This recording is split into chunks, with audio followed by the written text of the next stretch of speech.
Nous sommes aujourd'hui le 24 Sivan, c'est la journée de la Haskara du Rav Mordechai Eliyahu et cette Haskara, cette Iloula s'est déroulée hier soir à Jérusalem et pour en parler, nous avons le plaisir d'être avec Yosef Haragdan, notre ami Yosef Haragdan. Yosef, bonjour, Boker Tov. Boker Tov, Daniel. Merci d'être avec nous ce matin. Vous étiez hier, bien entendu, à la Haskara du Rav Mordechai Eliyahu, en particulier dans son Beth Midrash, dans le Beth Midrash, dans son Beth Knesset, dans le quartier de Kiryat Moshe à Jérusalem. Alors, ça fait combien d'années que le Rav Mordechai Eliyahu nous a quittés ? Eh bien, il nous a quittés il y a exactement 11 ans. Alors 11 années que le Rav Eliyahu nous a quittés. Comment s'est déroulée cette année, cette Haskara, alors que l'année dernière, bien entendu, en raison du corona, elle n'avait pas pu se tenir avec un public? Nahon.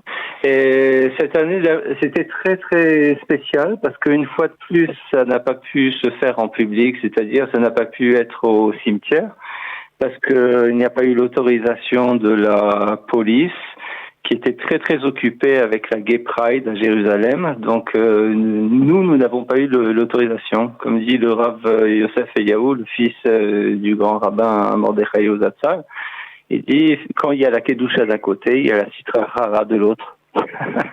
Oui, alors effectivement, ce sont des propos qui n'engagent que vous. On est d'accord, Yosef, mais en tout cas, on va parler du Rav Mordechai Eliyahu, de son souvenir et de l'impact qu'il a laissé, du souvenir qu'il a laissé ici dans la réalité israélienne. Difficile de dire qu'est-ce qu'aurait dit le Rav Mordechai Eliyahu de la situation actuelle complexe dans laquelle on se trouve, en particulier dans laquelle le camp sioniste religieux se trouve actuellement.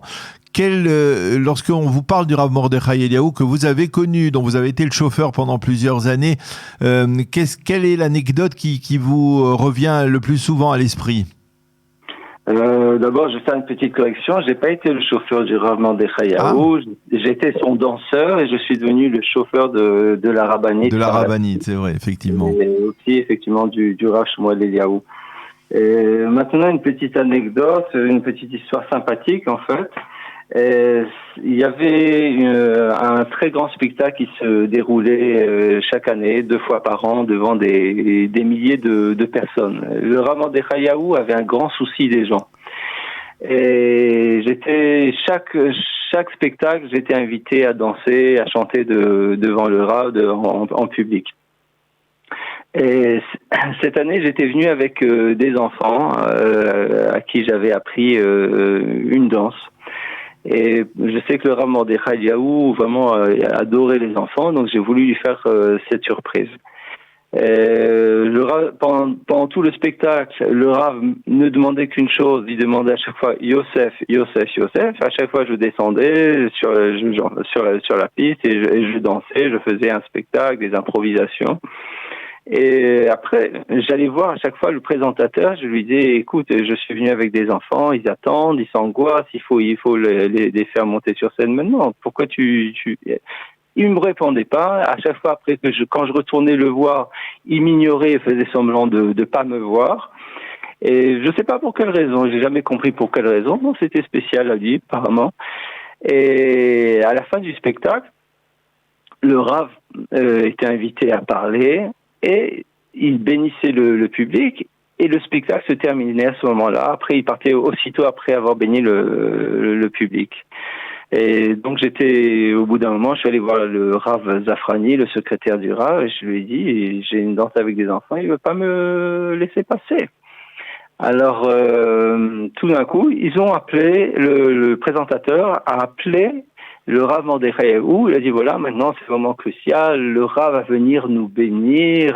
Donc le spectacle était terminé. Et le Rav Mordechai Eliyahu, il a fait non, au micro, il a fait non, Yosef. À tel point que le présentateur était en état de choc, il a dit je le crois pas. Et donc ça montrait vraiment le souci du Rav pour les gens. C'était quelque chose d'extraordinaire. Alors, vous nous aviez raconté déjà dans une précédente entretien que la relation que vous avez entretenue avec le Rav Eliaou, qui aimait vous voir danser, justement. Maintenant, est-ce qu'il est possible de dire quel regard aurait porté le Rav Mordechai Eliaou aujourd'hui sur la réalité dans laquelle nous évoluons, ou c'est trop difficile? Le Rav avait été toujours très très clair. Pour lui, c'était la terre d'Israël, c'était la Torah. Donc il est jamais sorti de ça. Donc sa position aujourd'hui serait très claire, comme la position du Rav Shmuel Eliaou. Mm-hmm. Le Rav Shmuel Eliaou qui effectivement s'est exprimé ces dernières semaines face à la crise politique. Quel peut être le souvenir majeur, on va dire le legs principal que le Rav Mordechai Eliaou a laissé à la société israélienne, on va dire au peuple juif? D'abord, le Rav Mordechai Eliaou, comme je le dis à chaque fois, le Rav Mordechai Eliaou aimait tous les juifs sans exception.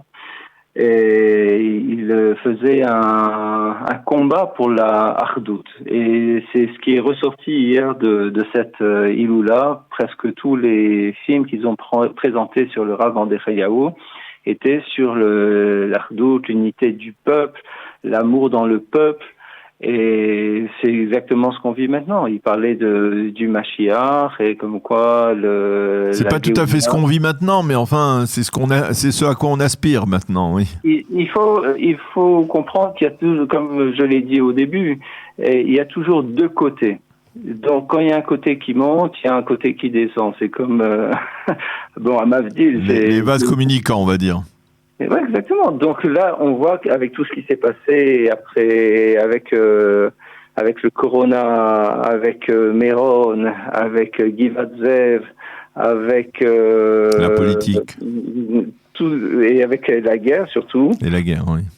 La guerre. Donc, on voit que malgré tout, il y a une volonté du peuple à faire le shalom. Bon, l'exemple le plus flagrant ces derniers temps, c'était justement Aviv Geffen. Aviv Geffen qui a fait vraiment des déclarations et qui s'est uni avec Avraham Fried, qui est le symbole de la musique chassidique, de la musique chassidique et de l'amour en fait dans le peuple pour réussir à plus d'unité. Ouais. Et on y arrivera. Moi, je suis sûr qu'on y arrivera. Eh bien, on espère bien entendu effectivement que cela se concrétisera, au moins en l'honneur du Rav Mordechai Eliaou, dont c'est la Haskara donc aujourd'hui.